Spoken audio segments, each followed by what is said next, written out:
Et pourquoi, en fait, piège? Parce que les Algériens avaient vu que, le pouvoir algérien, en tout cas, Oui.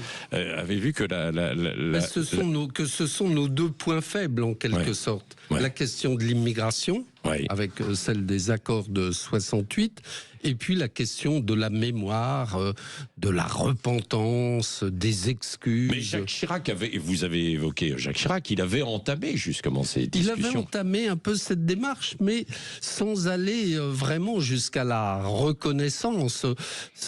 Il s'est rien passé de très net sous le septennat de Jacques Chirac. C'est seulement à la fin qu'il y a eu un de mes prédécesseurs à Alger, Hubert Collin de Verdière, puis Bernard Bajolet, qui ont eu des mots assez forts sur les massacres de Sétif en 1945. Et par la suite, même chose avec Nicolas Sarkozy, comme avec François Hollande, comme ensuite avec le premier quinquennat d'Emmanuel Macron. Là encore, on n'a pas eu des opportunités d'essayer d'aplanir un petit peu les choses? Non, parce que dans le fond, nous avons été vraiment enfermés, piégés dans cette problématique algérienne que les Algériens, que le pouvoir algérien, mémoriel et les visas. Et nous n'avons pas réussi à en sortir. Et puis Emmanuel Macron, à partir de 2017, lui, a accentué cette politique avec sa phrase sur la colonisation, contre l'humanité.